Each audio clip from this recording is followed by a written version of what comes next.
কাফেলার সময় বলে হালিমা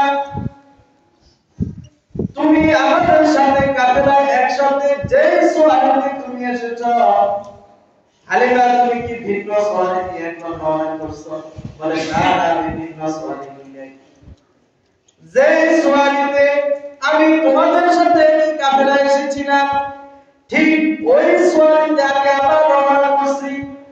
বলে হালিমা তোমার সোয়ালির জন্য আসতে আমাদেরকে অনেক কষ্ট করতে হয়েছে তোমাকে অপেক্ষা করতে হয়েছে কিন্তু এখন তো আমরা তোমার জন্য কি অপেক্ষা করব বরং তুমি আমাদের জন্য অপেক্ষা করতে হইতেছে কারণ হালিমা কইনা কারণ আমি নিজেও জানি সুবহানাল্লাহ কারণ কে জানে না হালিমা কি জানে যে মুহাম্মদ সাল্লাল্লাহু আলাইহি ওয়াসাল্লাম এটা জানে ইনি পৃথিবীর সর্দার আল্লাহ তাআলা সমস্ত ইমাম আম্বিয়া সাইয়্যিদুল মুরসালিন খাতামুন নবিয়্যিন হিসেবে বানিয়েছে এটা হালিমা জানে না হালিমা কই আমিও তো বুঝতে পারছি আমিও আশ্চর্য হই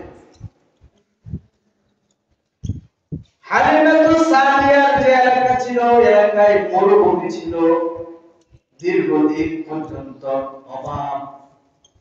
অনটনের মধ্যে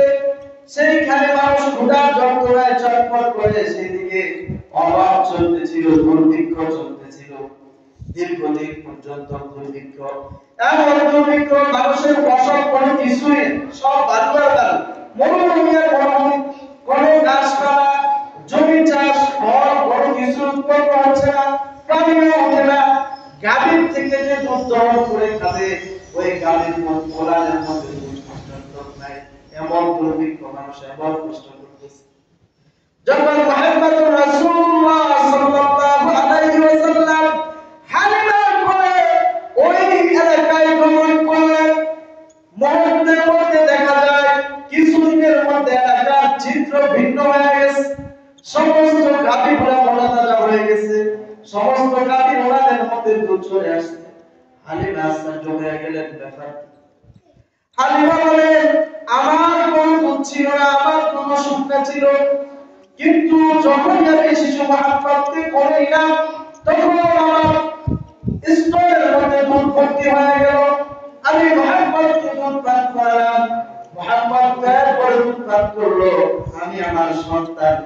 তারপরে একটা সন্তান ছিল ওই সন্তানকে আমি পেট ভরে দুধ পান করাই কোনো অসুবিধা নাই সুবহানাল্লাহ আশ্চর্যজনক সব কিছু করতেছে কেউ কারণ কথায় ওয়ামা আরসালনাকা ইল্লা রাহমাতাল লিল আলামিন কারণ একমাত্র